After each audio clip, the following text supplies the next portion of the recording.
Riddles Jewelry has always been known for incredible customer service, one of the largest selections of engagement rings, and don't forget about the on-site jeweler. Come celebrate with us at Riddles Jewelry, your one-stop diamond shop with exclusive Levian jewelry, Pandora Charm jewelry, and more. All at Riddles inside Gateway Mall.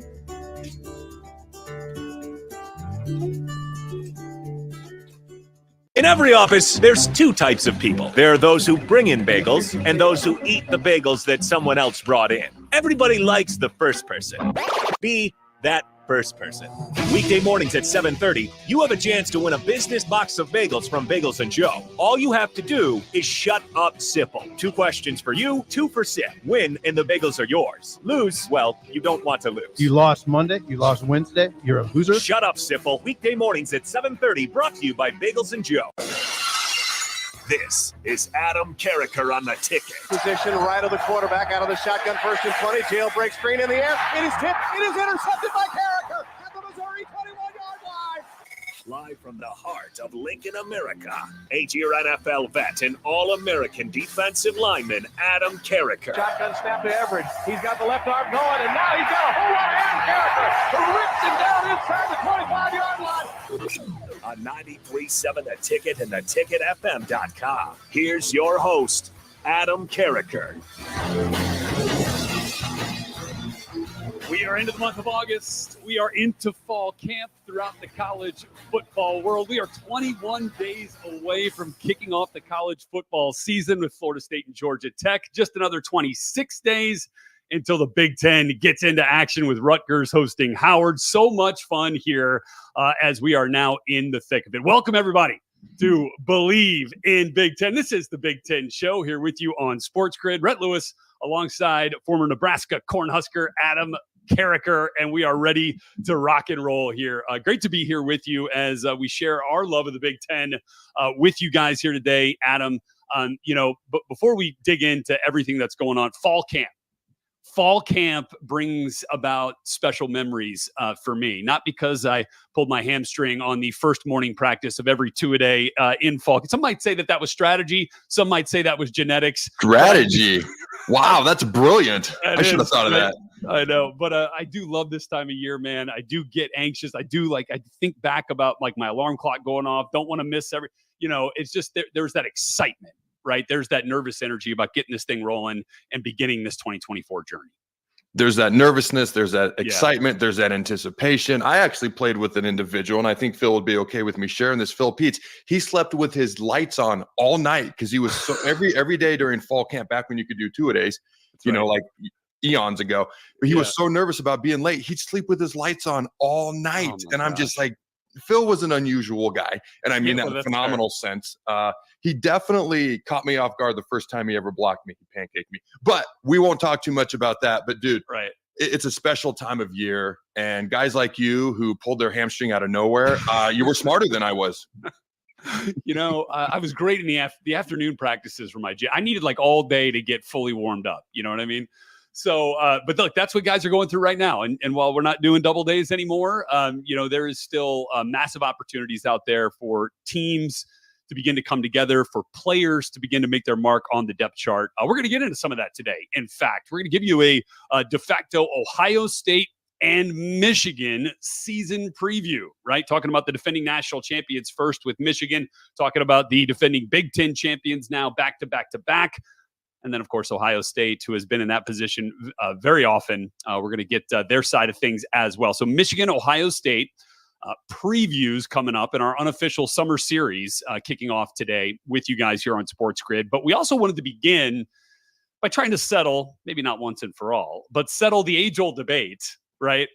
Big Ten versus SEC. In the first year of the new conference expansion, the new look SEC and Big Ten, SEC moving to 16 teams, Big Ten now with 18 teams for the first time this year. SEC welcoming Texas and Oklahoma, Big Ten welcoming USC, UCLA, Oregon, and Washington. So in light of that, you took a good hard look at the preseason top 25 polls here, Adam. And to set the scene there and to set the stage for this debate, give me an idea of how you feel like that shakes out, at least from a national perspective. First of all, look at this glorious handwriting. I once got a C in the 5th grade from Mrs. LaSalle. That's like mine. Oh, it's actually come a long ways because I can actually now read it. But I did. I went to Athlon Sports preseason top 25. I've waited for their magazine ever since I was a kid to come out every summer. Okay, so that's who I always go with because the actual AP poll doesn't come out until Monday, August 12th at noon. So we're going to go off of Athlon's preseason poll in the top 10. We'll just start with the top 5. You got number 1, Georgia, number 2, Ohio State, number 3, Oregon, number 4, Texas. Okay. SEC, Big Ten run amok. You go to the top 10. It doesn't change a whole lot as far as SEC versus Big Ten. Number 5, Ole Miss. Number 6, Bama. 7, Michigan. 8, Penn State. 9, Notre Dame out there doing their own thing as they always do. Number 10, Missouri. So that's 5 SEC, 4 Big Ten, and then Notre Dame right there in the Big Ten. And so, I'm sorry, not in the Big Ten, but kind of doing their own thing as always.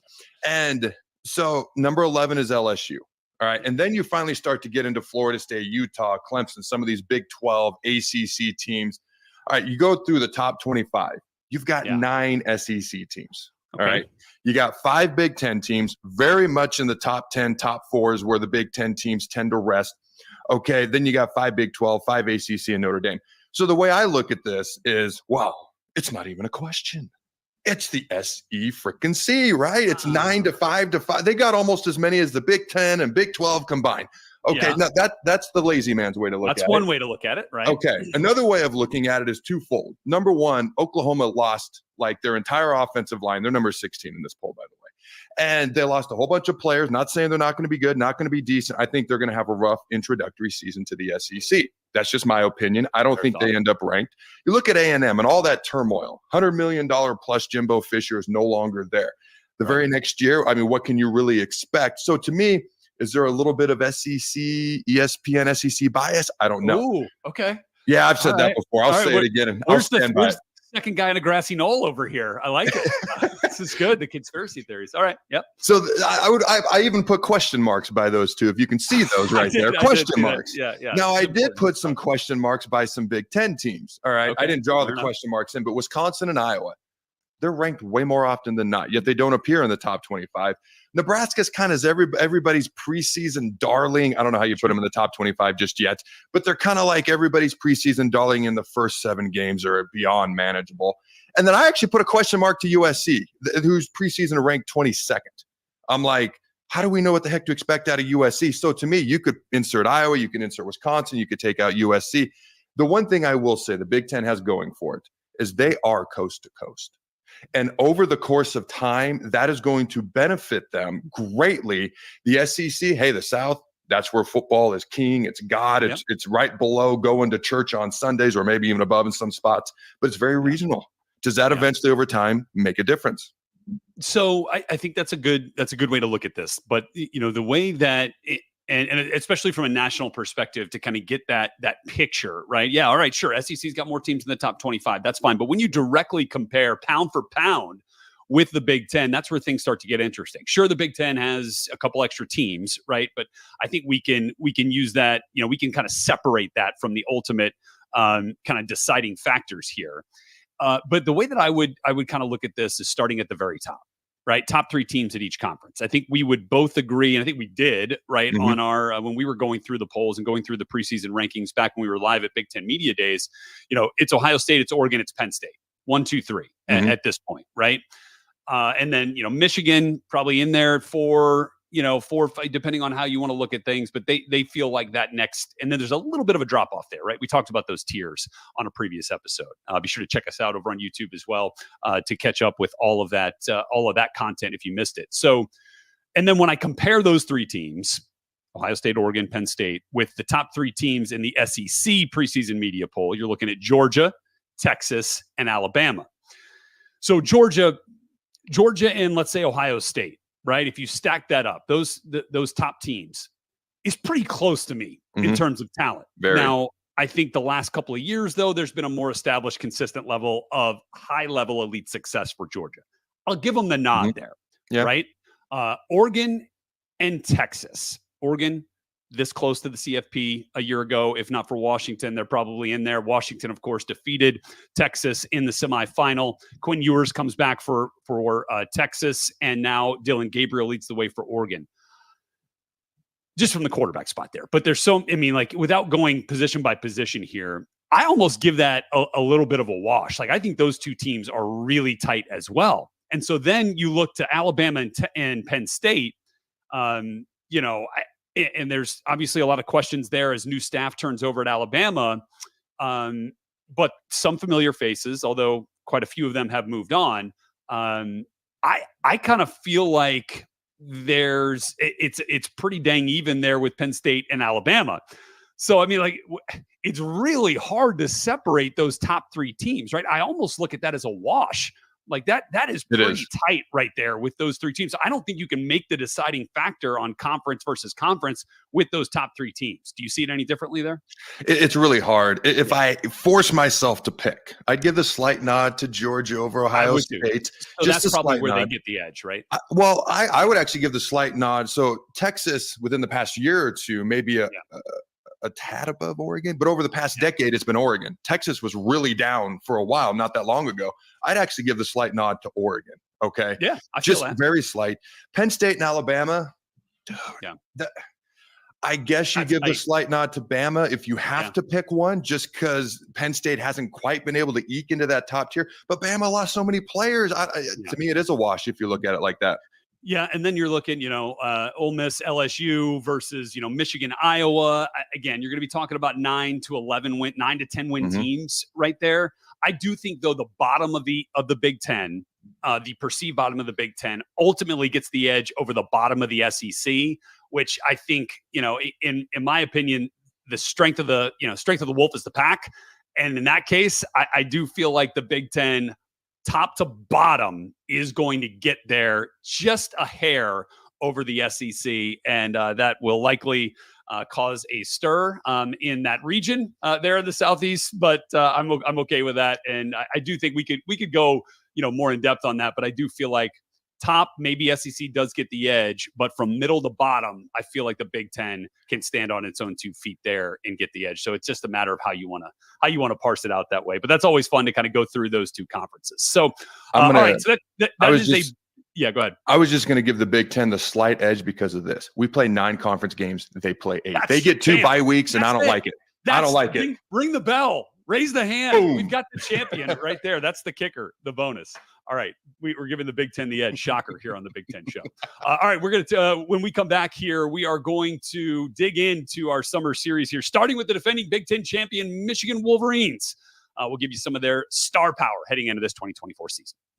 All right, Big Ten Show back here with you on Sports Grid. Rhett Lewis, Adam Carriker, as we dig into the first episode here, mini episode of our summer series, taking a look at the Michigan Wolverines. Going to try to identify some, to begin here, the star power with this team. Now, they lost quite a bit coming off their first national title since 1997. Talking about, quarterback, running back, both wide receivers. You're talking about offensive line completely gone from a year ago. Defensive stars leave as well. Junior Colson, kind of the heartbeat of that defense in the middle. Mikey Sainer still. So now how do they reload? And they're going to have to do it with the new head coach in Sharon Moore taking over for Jim Harbaugh. So let's start right there with star power. Adam, how do you see the crew that is going to lead this team back to prominence and to try to keep them in that contender conversation in the Big Ten Conference? So you mentioned it. They sent 18 players to the NFL draft. That's the most of any team in college football last year. So entire offensive line plus 6 offensive linemen are gone, quarterback, head coach, everything that we already know. Star power, I'm going to start with Donovan Edwards. Going to shock you right there. Perfect one. I mean, his top end speed is probably even better than what they've had at their starting running back position for a while. So could it even be an upgrade over what they've had? That's almost hard to fathom, but he potentially could be. Then I'm going to go to the defensive side of the ball. Going to shock you there. Okay, with Michigan, especially with all the question marks on offense, you got defensive tackle Mason Graham. This is a guy who's already on the Nagurski watch list, along with cornerback Will Johnson. So those are the 3 players that kind of stick out to me the most. Okay, and Mason, first team All Big Ten.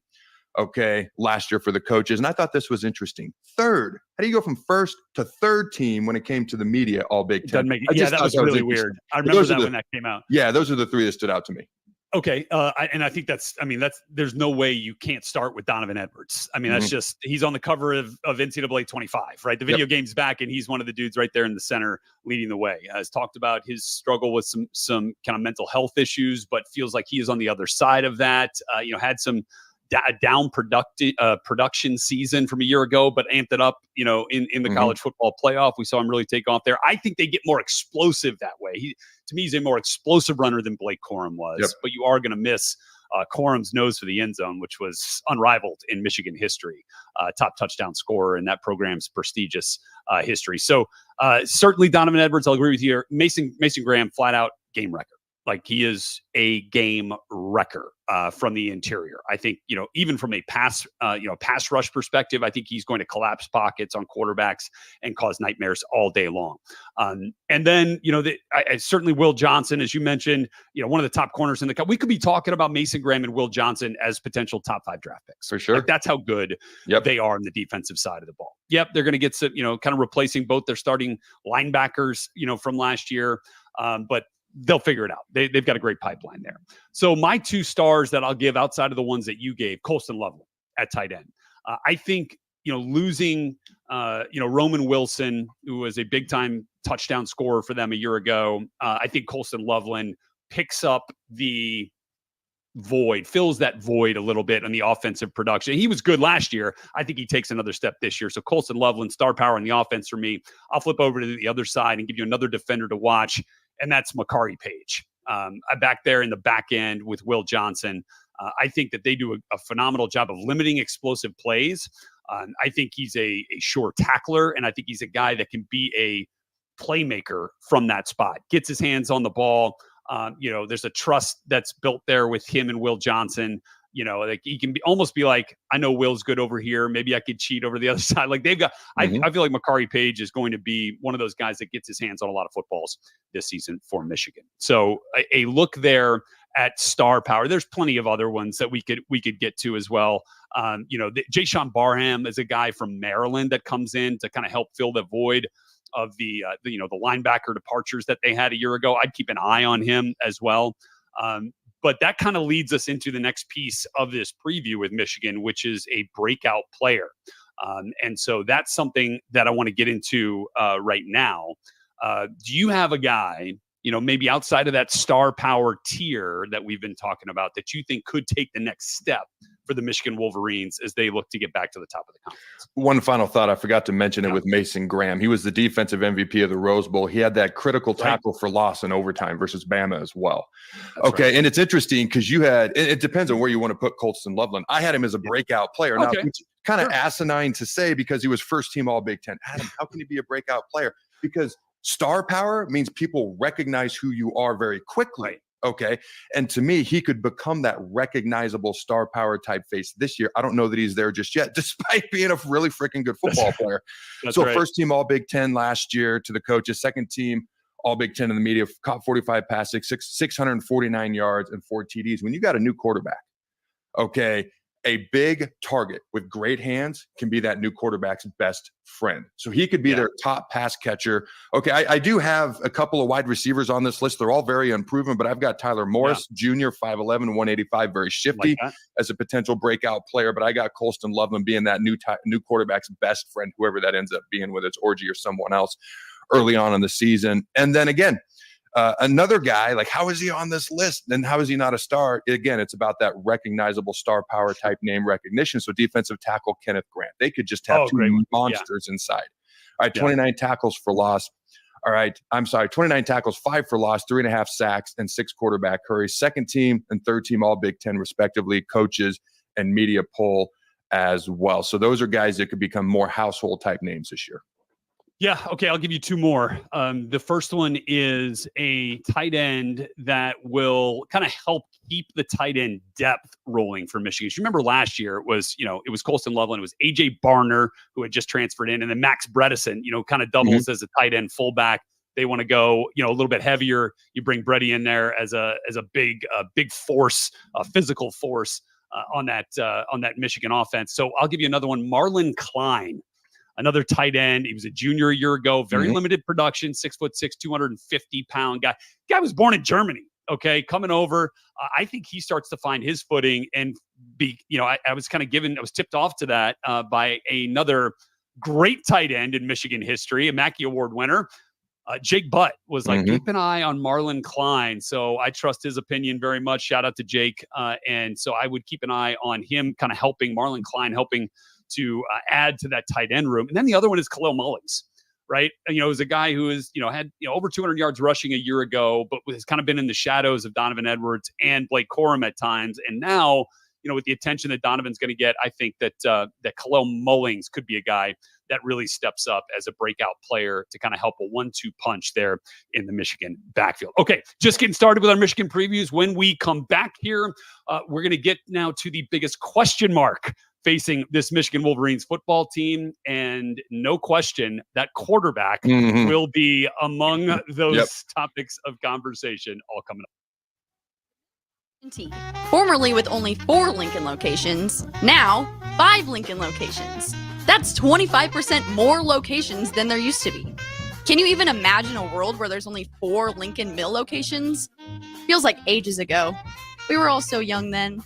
The Mill on 11, located right alongside the 93.7 The Ticket Studios at 1040 O Street.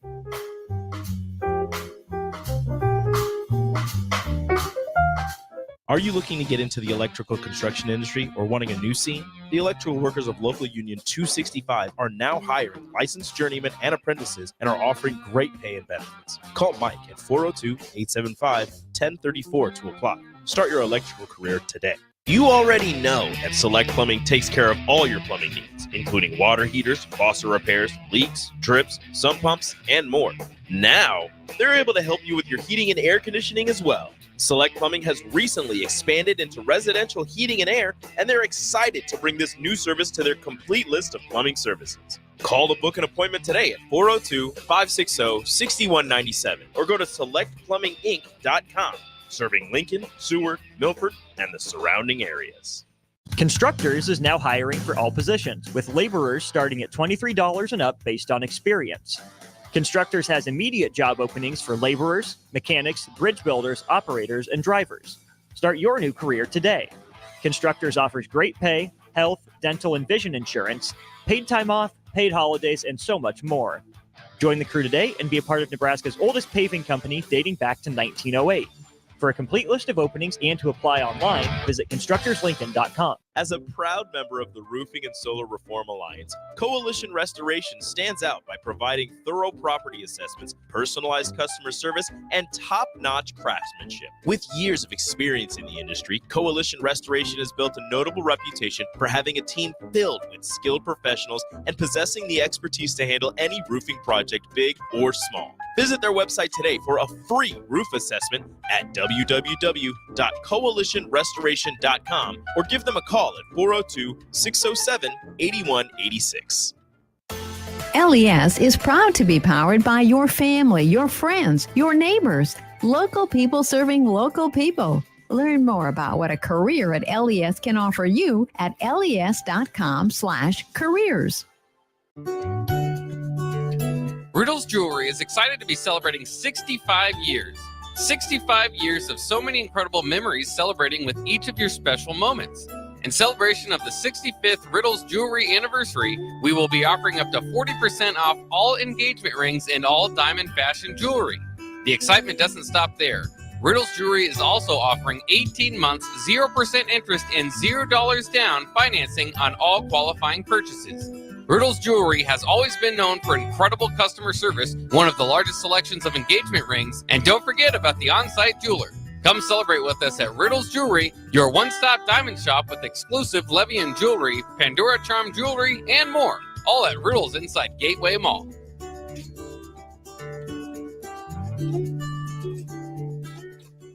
Looking for a place to relax and unwind after a busy day? Cigars Lounge at 8th and Q in the Haymarket is the perfect place to enjoy good company, a cocktail, and of course a cigar. Visit Cigars Lounge on Tuesdays for Top Shelf Tuesday and enjoy 50% off select spirits. Cigars Lounge offers Perdomo, San Cristobal, Rock Patel, and more of the top stogie brands that you know and love. But that's not all. If you mention this ad between noon and 5 p.m., you'll receive 15% off your entire tab just by mentioning the ticket. Check out Cigars Lounge today at 8th and Q in the Haymarket.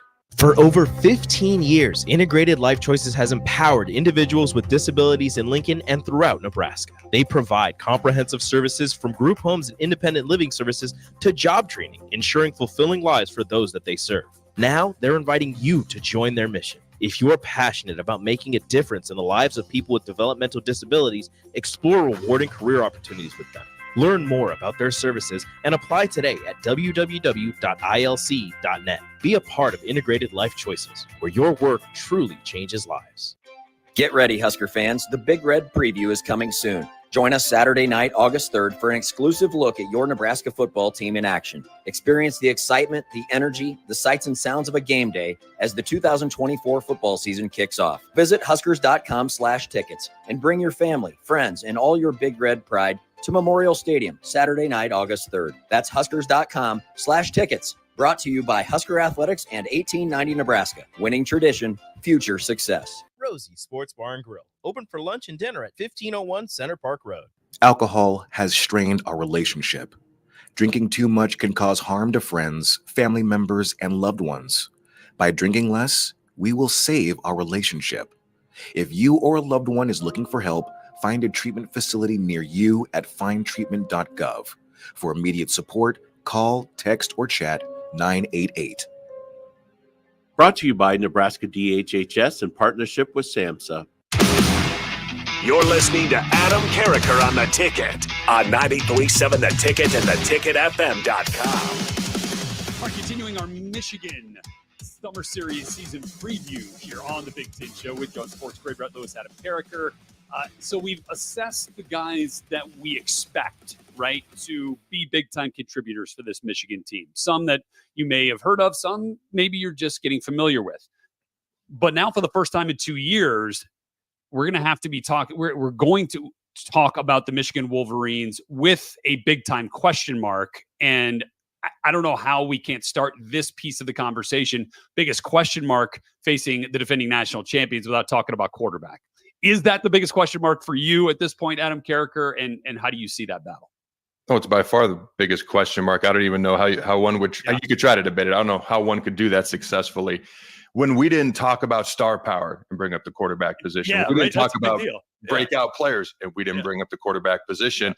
Well, the biggest question mark must be quarterback position. I think the odds-on favorite is Alex Orji, obviously young, underclassman. You got Jack Tuttle, which with more experience, played at Utah, Indiana. He's 25 years old. And I think it was you actually a couple of weeks ago that said, hey, maybe he starts out the season as the starter, especially with an early big-time game against a team like Texas.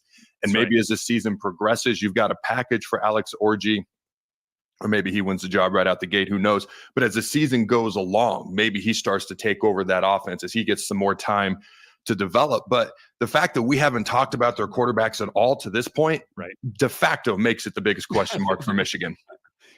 Yeah, it's this is a tough one, right? Because for the last 2 years, and I think sometimes we forget that JJ McCarthy did not start the season 2 years ago when they made that first run of the college football playoff, right?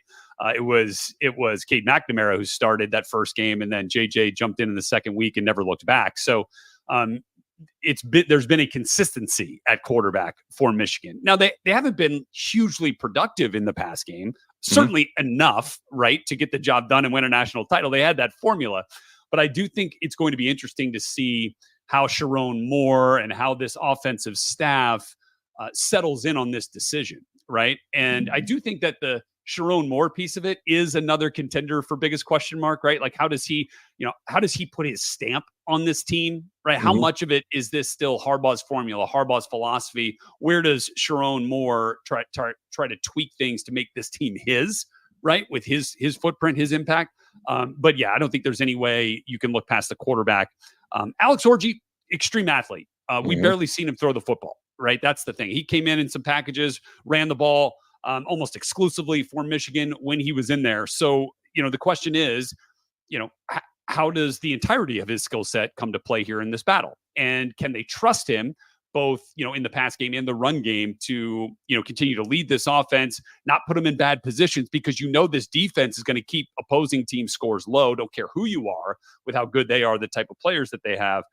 So, that's why I do kind of lean towards Jack Tuttle here because of the experience factor at quarterback. And I think he can help mitigate any issues offensively in terms of turnovers, in terms of putting the defense in a bad spot, to kind of keep scores low, to kind of, help the defense, kind of do their thing, and then successfully turn around, hand the ball off to Donovan Edwards, Khalil Mullings, get it out to Colston Loveland, methodically move this offense the way that they have in years past. So I think Tuttle early on, especially, Adam, might give them the edge there, and maybe it gives a little bit extra time for Orji if he needs a little bit more time to kind of ramp up his comfortability. So that's kind of how I see that too. As we get into the fall camp, who knows, right? Jack Tuttle's had an injury history as well. You got to factor that in, to this thing here too. And he didn't play really all the spring dealing with an injury recovery. So we'll kind of see how that plays out throughout fall. Most intriguing matchup here as we kind of wrap this part of the Michigan summer season preview. I mean, look, the last game in the regular season is always going to be popular on this list. Anything else that piques your interest? Well, final thought on the quarterback battle. I remember 2 years ago, Harbaugh said McNamara is going to start game one, and then McCarthy is going to start game two and we'll make a decision. Well, game two this year is Texas, so you can't do that. Yeah. And you make a great point. Their defense is going to keep them in games. They just can't have big-time negative plays on the offensive side of the ball, and you will be in games and have an opportunity to win. It's so I'm not going to pick Ohio State for most intriguing matchup just because I'm just not going to. So my most intriguing matchup, I was tempted to pick Washington. I think Washington's going to struggle. Yeah. Okay.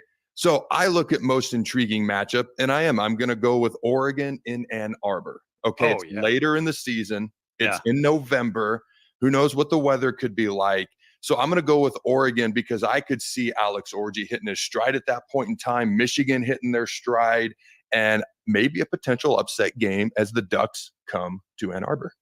I like that one a lot. I'm going to go with USC in the fourth game of the season for Michigan. Also coming to Ann Arbor, there's a little bit of history, right, with that matchup, with that rivalry. We rekindle that a little bit in this new Big Ten. So I think Michigan USC could have some fireworks, certainly with two teams there kind of looking to make their mark, maybe coming from a little bit of the under the radar in terms of not being in that top tier of the conference going in. So I think that could be, that could kind of set up either one of those teams' trajectories upward, as they get into the meat of conference play beyond that. All right, we're going to get back to Michigan by discussing high-low ranges for their win totals coming up a little bit later in the show. But when we come back, we're going to dig into Ohio State as they look to get back on the top of this conference. We'll have that for you and the beginning of their summer season preview when we come back.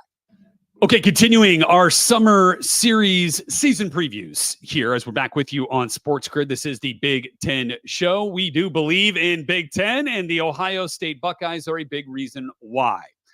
Major influx of talent, retained a lot of talent from an 11-2 team a year ago. So as we approach this season, I think you'd be hard-pressed to find a team on paper more talented than the Ohio State Buckeyes, and that is not a hot take. That is clear and obvious if you look up and down this roster. So as we assess star power here, Adam Carriker, how do you see it to begin? Well, it's not a short list. We discussed that a minute ago off air. So, I mean, I'm going to go a little bit quicker just because there is more names, and I know you got some names of your own. Wide receiver Emeka Egbuka could have gone to the draft. He's back. Yeah. I do want to point out real quick that Ohio State's actually tied with Alabama and USC for second most players on the 2024 preseason Outland Trophy watch list. Georgia has the most. All right, but they've got offensive tackle Josh Fryer, guard Donovan Jackson, who I don't think's been talked about enough. This guy was a 5-star it's because he's a guard. They just don't get the publicity that a tackle does or otherwise. But a 5-star out of high school, 2-time All Big Ten performer coming back for his senior season. You got defensive tackle Tyleek Williams. Okay, all those players are on the Allen Trophy watch list. You got defensive end Jack Sawyer. This is a guy who had 5 sacks in the final 3 games of the season a year ago, 3 sacks in the bowl game versus Ole Miss in the Cotton Bowl as well. And there are some folks, myself included, who could see him being the highest drafted defensive lineman to come out of Ohio State since Chase Young went number 2 overall in 2020, potentially. Okay. It's and this is meant as just a broad observation, not a dig at Jack, because I don't know how he's going to do this year, but it's not hard to be great for a short game stretch. The question is, when you're going into your potentially his last season, and everybody knows you're coming. And everybody's going to game plan for you. And you're going to get chipped by backs, and you got tight ends, and they're going to slide to your side, and they're going to do all these things. Now, he's not the only guy you got to block on that line. So you can't just focus solely on him. But can you do it when everyone knows you're coming, and can you be consistent the entire year? That's the big question mark there. All right, cornerback, you got Denzel Burke. Defensive end, and I have practiced this name so much. JT Tuimoloau. I can't say it right. You say it. Tuimoloau. Yes, Tuimoloau. I know how to say it. Yeah, there it is. I know how to say it. It just won't come out right. Okay. Rolls off the tongue, right? Like when people say Carriker or Carriker, it's like, all right, Yeah, get over it. Right. And I don't know, this guy named Caleb Downs who came from Alabama, if you ever heard of him. So yes. I tried to go quickly. Who do you got? Did I miss some folks? I mean, no, I think you hit it pretty good there. I would say, this Ohio State team, though, has the best running back room in all of college football. Oh my gosh, how did I miss those two? Yeah, go. Well, no, you were just being kind to me by allowing me to wax poetic here about Travion Henderson and Quinshon Judkins, who comes in from Ole Miss, coming in with back-to-back 1,000-yard seasons in his first 2 years there with Ole Miss. So, and then Travion, who kind of took the conference by storm his freshman year and became an incredible name to watch moving forward, and then has had some injuries and some ups and downs each of the last 2 seasons that has kind of limited his production in a way that did not meet expectation after that first year. But now he returns, obviously could have gone to the draft, was eligible, could have done that. And then he gets a guy like Quinshon Judkins to come in. And I think this is going to be the best run game in college football this year. Like, maybe they're not going to run it as frequently as we saw, let's say, Michigan did a year ago. And, we're not going to see them out here, running the triple option, like Army or Navy, but that'd be awesome. They probably could. That'd be awesome. With how good these dudes are. So, and by the way, Will Howard, the quarterback here with a physicality to his game, I think you actually might see a little bit of option game there, but not in the way that you're used to with the service academies. So yeah, I think that run game is kind of a game changer this year for the Ohio State Buckeyes, especially as you break in a new quarterback here. We know how Chip Kelly does like to pound the rock that way, and if he's got some tempo with the way that he wants to run the offense too, I think you're going to start to capitalize on the fatigue of the opposing defense there by wearing them down, by leaning on them with these two running backs that way. So clearly, that's obviously a big piece of the story here for the Ohio State Buckeyes. I think the offensive line, I'm excited about where they're at. You mentioned Donovan Jackson. I think Josh Simmons getting Seth McLaughlin to come in from Alabama. He's obviously played in some big games down in Tuscaloosa. I think they've got that. Their coach, Justin Fry, I think is one of the best offensive line coaches in college football. A little bit under the radar there. Keep that in mind as well. And then the coaching in general is star power. Okay. Ryan Day, Chip Kelly, Brian Hartline. I mentioned Justin Fry. Like on the offensive side of the ball, and Will Howard told this, to me this summer, he is so fired up to get coached by these guys that have such a great feel for this system and the way they want to attack defenses. So I for sure think that that star power on offense is huge. You mentioned Caleb Downs, clearly, perhaps biggest impact transfer of anybody at any team, at any position, coming in from Alabama with what he did as a true freshman. JT Tuimoloau, Jack Sawyer coming off the edge, big time. I would also keep an eye out for Sonny Styles, who makes the kind of full-time transition from kind of that hybrid safety slot nickel type of linebacker role to a, I'm trying to replace Tommy Eichenberg here. And that dude is phenomenally athletic. I could not believe that he was lining up in the defensive backfield with how flipping big he is to begin with. So, and you mentioned, some of the other stars. Tyleik Williams is obviously one. Denzel Burke, the fact that they were able to keep him out of the draft, the guy who, when the season started was considered a first-round pick type of talent, and then they get him back. So incredible job done from the Ohio State recruiting staff to keep their stars as much as they possibly could, and then to go out there and recruit some new ones, highlighted by Will Howard, Quinshon Judkins, and Caleb Downs. So that's star power, right? And there's more. And I think we should probably, and I'll get to you here in just a second. And you mentioned, Emeka Buka, obviously the wide receivers, that is clear.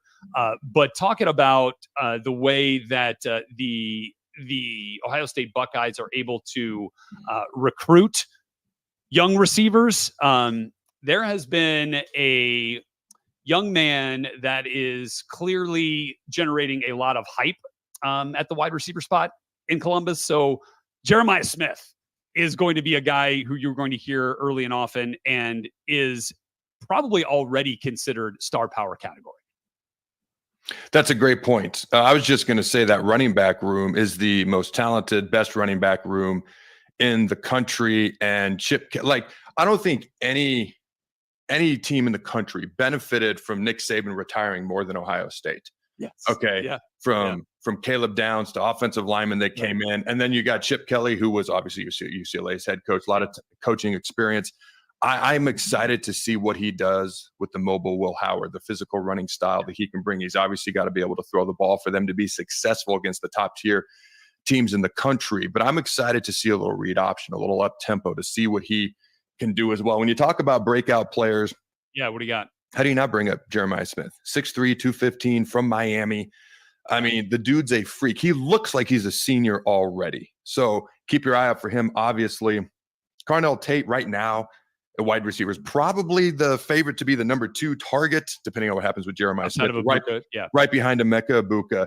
So keep your eye on him as well. And then I'm actually going to bring up the quarterback, unlike what we did with Michigan, Will Howard. He not only is someone to keep your eye on, he needs to be a breakout player for Ohio State, and for them to, potentially beat a team like Georgia, who may be the one team in the country, not maybe, but is the one team in the country that can match them talent-wise. Okay, so those are my breakout players, and we'll see what happens.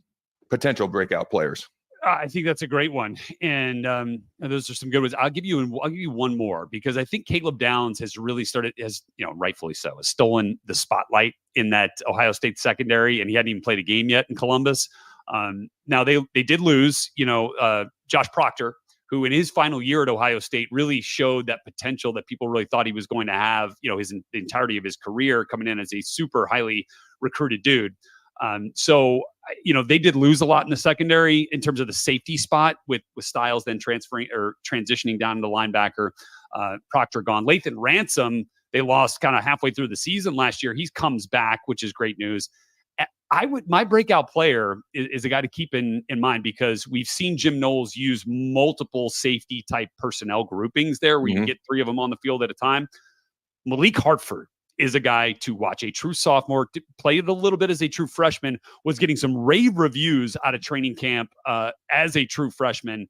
I mean, like Jim Knowles was saying, I have never seen a true freshman come in here with the type of football IQ, the type of awareness and playmaking ability from that spot, because he puts a lot on those safeties in that style defense. So I think Malik Hartford, who was even further under the radar because he was dealing with an injury recovery during spring practice, again starts to reinsert his name into the conversation here in the fall. And just look at this defense top to bottom, and there's just so much talent that we could go up and down with breakout players. But I would say keep an eye on Malik Hartford. Okay, there's certainly question marks though. Even with the very top teams in this conference, Ohio State obviously being one of them. What is the biggest question mark for these Buckeyes, and what is their most intriguing matchup on the schedule? We get into that when we come back here on Sports Grid. Riddle's Jewelry is excited to be celebrating 65 years. 65 years of so many incredible memories, celebrating with each of your special moments. In celebration of the 65th Riddle's Jewelry anniversary, we will be offering up to 40% off all engagement rings and all diamond fashion jewelry. The excitement doesn't stop there. Riddle's Jewelry is also offering 18 months, 0% interest and $0 down financing on all qualifying purchases. Riddle's Jewelry has always been known for incredible customer service, one of the largest selections of engagement rings, and don't forget about the on-site jeweler. Come celebrate with us at Riddle's Jewelry, your one-stop diamond shop with exclusive Levian jewelry, Pandora Charm jewelry, and more. All at Riddle's inside Gateway Mall.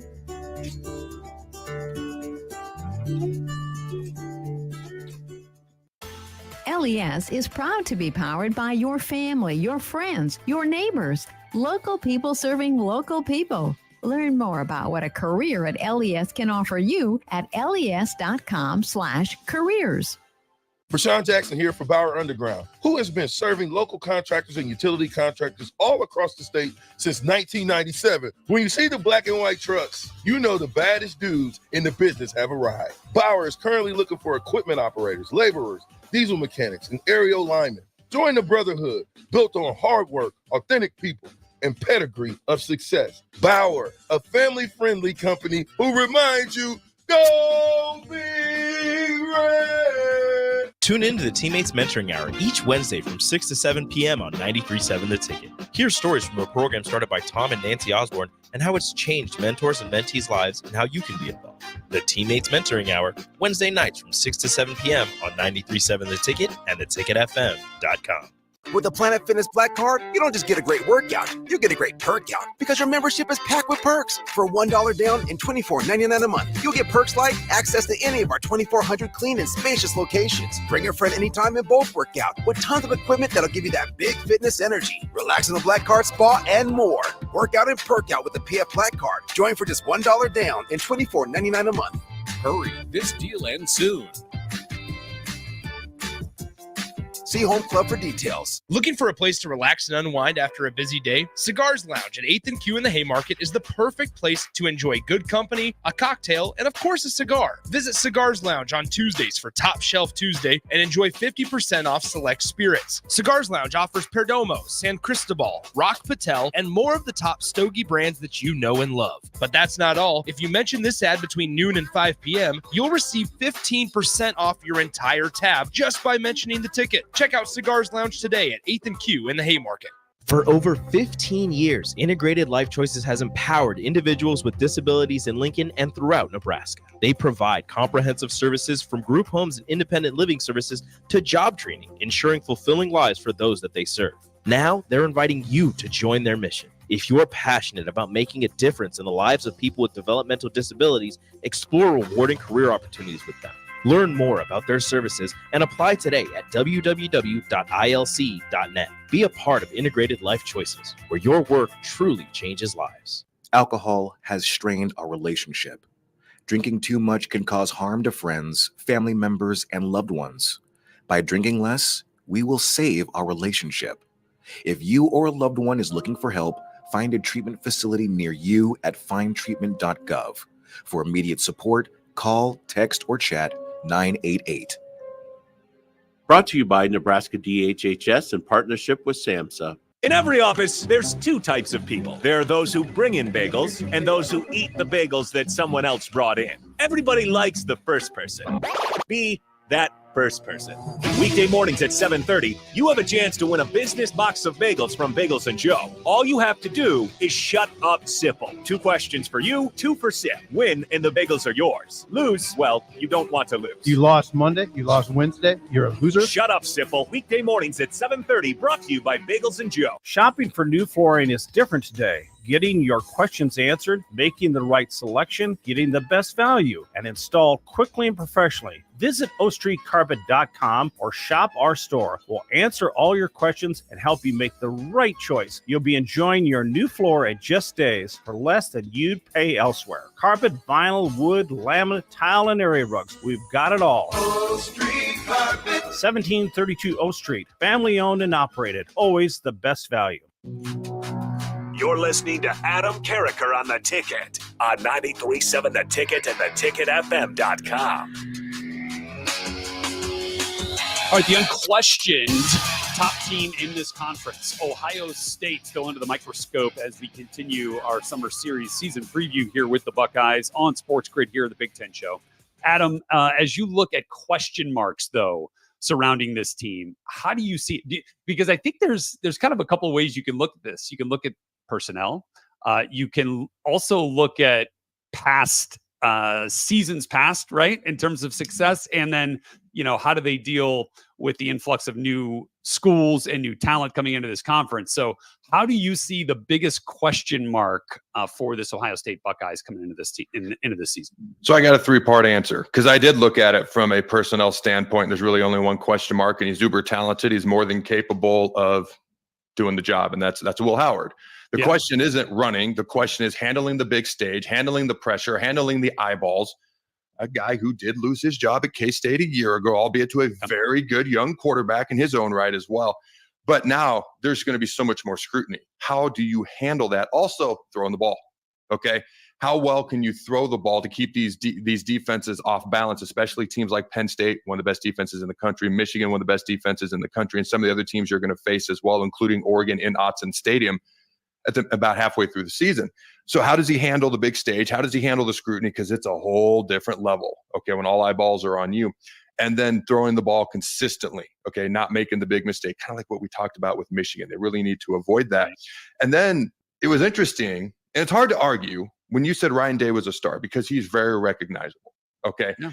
But there are a lot of people, and I'm not even saying it's a bad thing, and I have fallen this camp, and I don't see it as a bad thing, but he was born on third base at Ohio State, okay? Oh, he was born on third base. Pulling a Jim Harbaugh on us here. He was. Thought he hit a triple. Okay. But why is that a bad thing? I didn't say it was a bad thing. I just said it was a true thing. Okay. That's right. I didn't say it was a good thing either. I just said it is what it is. You inherited a program that was doing very, very well under Urban Meyer. You have not been able to get home yet. Part of that is Michigan's been really freaking good. Harbaugh's a pretty good coach in his own right. So to be fair, there's a level of competition there that he has to get over that hurdle now. Okay. And this is his year, so to speak. They went all in on the transfer portal, all in on personnel. The schedule is not brutal.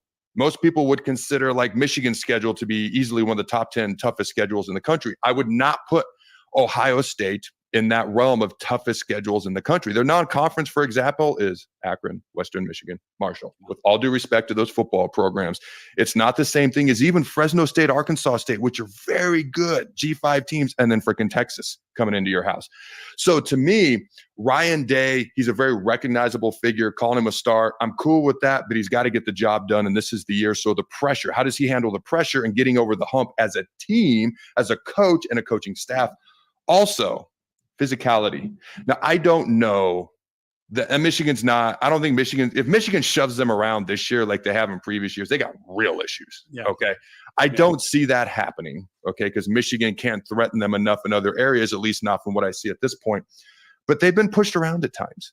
And they got to show that they can be physical, and they got to show that they can at least match certain teams. And then Ryan Day and Chip Kelly, do your wizardry thing with the schematics, let your talent take over, okay, and do your thing. But they can't go getting pushed around, mostly by Michigan, okay, or even in the CFP, you're going to face some of these other teams that you have not played week in and week out. Once you get to the CFP, you got like 2, 3, 4 potential playoff games here where you got to show up week in and week out, and they haven't had to do that before. So to me, those are the biggest question marks. I think, yeah, you hit the nail on the head there. The expectations, right? Mm-hmm. Understanding them, living up to them, and perhaps exceeding them is kind of, how I view the three-pronged biggest question for this Ohio State football team. What I loved, though, is that they began to provide the answer at Big Ten Media Days. I mean, Ryan Day stood up there and said, I know we have to win them all, and we are ready for that. And that's what this offseason has been about for them within the transfer portal, in high school recruiting, getting this roster not only to have star power, at all 22 in terms of offense, defense starters, but to have competition within those groups at an extremely high level.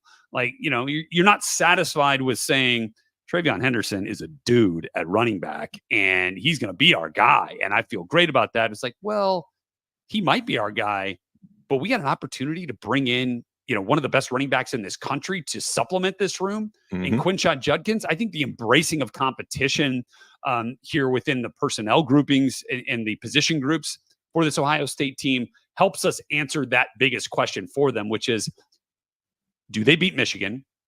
Can they get back to a Big Ten title? And is this a national championship caliber team, right? I think on paper, the answer to that question is unequivocally yes. Mm-hmm. But then the second piece of that is, okay, this is a team that hasn't done that the last 3 years. So what do they need to do to flip that, to get over that hump? Well, on paper is the start. In practice is how they earn it, right? And I think Ryan Day, from what I understand, talking to Will Howard, he was almost taken aback at the accountability that Ryan Day demands day in, day out, rep in, rep out, not only from his offensive players, but from this team.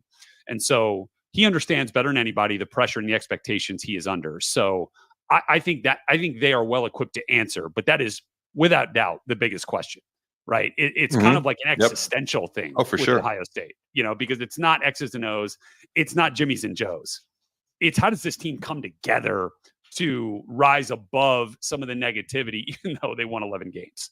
So that's kind of how I see that. All right, let's hit quickly here on the most intriguing matchup that you see. Kind of similar situation when we were doing that with Michigan, right? Obviously, it can be the game at the end of the season. Anything else that piques your interest? So, by the way, here we are on the Big Ten show, and neither one of us picked Ohio State as Michigan's most intriguing game. It was almost like we were just making a point. Right. Yeah, exactly. Yeah. So I look at Ohio State's schedule, so I'm not going to pick Michigan. Okay. So the next games that stand out to me, immediately my eyes went to Oregon in Eugene. I'm not going to pick that game because I fully anticipate them playing a rematch in the Big Ten title game.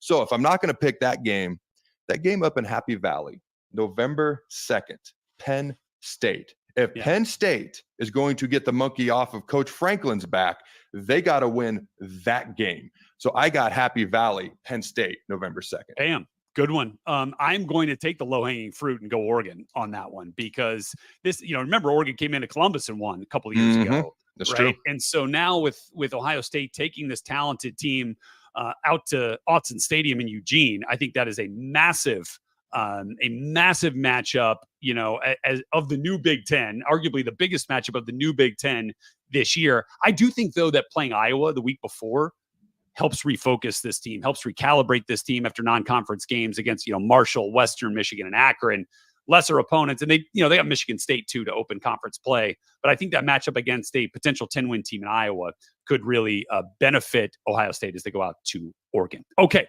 with that, it's time to get to win totals. Digging deeper into this schedule for both Ohio State and Michigan, high-low ranges of wins for both of these teams when we come back. Believe in the Big Ten. Back here with you on Sports Grid, Rhett Lewis, Adam Carriker, as we wrap up this edition here, putting Michigan and Ohio State back in focus by looking at win totals. And that's what we want to do here. We want to set a high-low bar for these two teams in terms of their ultimate success this season. Let's start with Michigan. And as you assess their schedule here, as you mentioned, the non-conference definitely has a big piece, a big moment right there. Week 2 against Texas could set them up for the conference schedule. Let's give me a high number, most wins you think this schedule could produce for Michigan, and then a low end number for the Wolverines. How do you see it? All right. So on the high end, all right, they start 2-0 against Fresno and Texas, and 3-0 and 4-0, and they beat USC, Arkansas State, Minnesota, Washington, Illinois, Michigan State. They're 8-0. Undefeated. Okay. Yeah. This is the high end. All right. Yeah. I don't think they beat Oregon.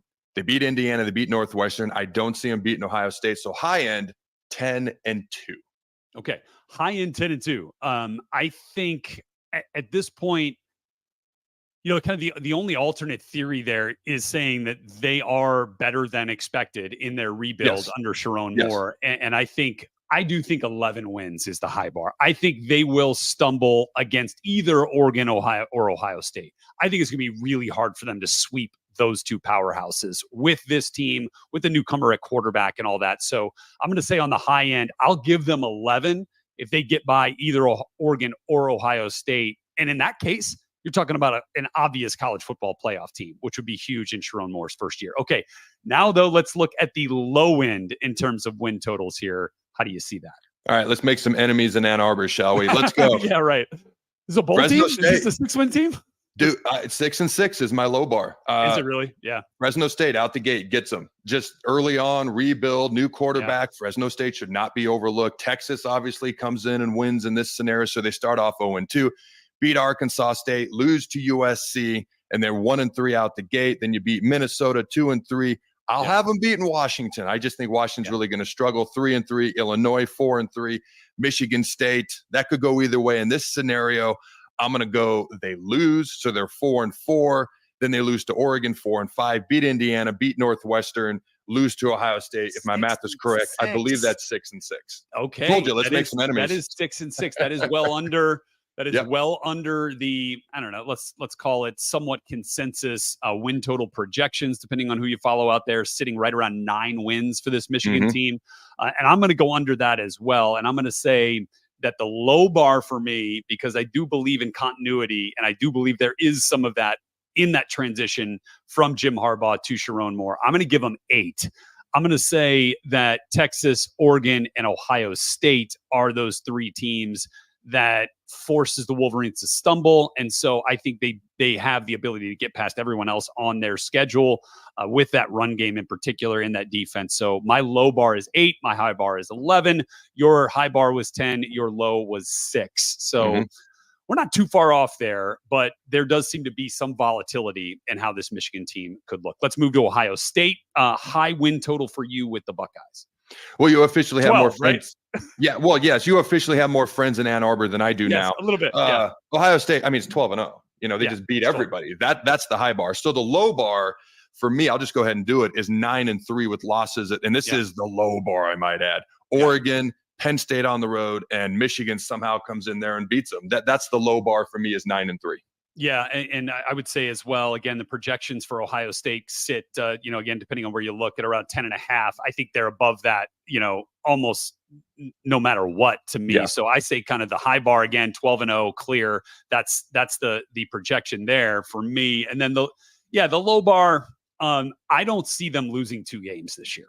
I don't. And so to me, I think the low bar is 11. I think if they stumble out of the gate at Oregon, they get refocused pretty quickly and they run through this thing. They've owned Penn State in the way that Michigan has owned them the last 3 years. So I don't know that is going to be a stumbling block. You do look at Michigan, but they get them in Columbus this year. To me, high is 12, low is 11. Damn good season for Ryan Day and Columbus coming up here. And so I think that they are in the college football playoff almost irregardless of this schedule this year. And then who knows? Who knows what happens, right? Because it's a real playoff here this year with 12 teams. All right, it's August, the first week of August. So why not pick the last game of the regular season? It's Ohio It just State. makes so much sense, right? Yeah. This is perfect. Ohio State and Michigan. Quickly here, under a minute. Give me your winner of the game this season. So I'm actually going to predict my win total for both teams, and in that will be the winner of the game. I got Michigan going 9-3, beating everybody except for Texas, Oregon, and Ohio State. I have Ohio State going 11-1, losing at Oregon, but beating them in the Big Ten title game. That's awesome. I do believe that Ohio State gets back on track this year. And my projection for them is they go 12-0. I do believe that they have the ability to go undefeated here, and they will beat Michigan in the game. I do think if I was going to give you my full-on projection for Michigan, I think they find a way to win at least one of those 3 big games that we're talking about. I think that's still a 10-win Michigan football team. And we could very well see, depending on how Oregon does, we could very well see a rematch of the game in the Big Ten championship. Who wins that game? Who you got winning that game? It's Ohio State again. Ohio State sweeps them in back-to-back weeks. Okay? I do think both teams reach the CFP this year. I agree. I think you're getting 4 from the Big Ten. I think it's Oregon, Penn State. I think it's Ohio State, and I think Michigan is right there as well. So there we go. That's it. That's our debut run here on Sports Grid. Thanks for being with us here on the Big Ten Show. For Adam Carriker, I am Rhett Lewis. We'll be back with you next week. Looking for a place to relax and unwind after a busy day? Cigars Lounge at 8th and Q in the Haymarket is the perfect place to enjoy good company, a cocktail, and of course a cigar. Visit Cigars Lounge on Tuesdays for Top Shelf Tuesday and enjoy 50%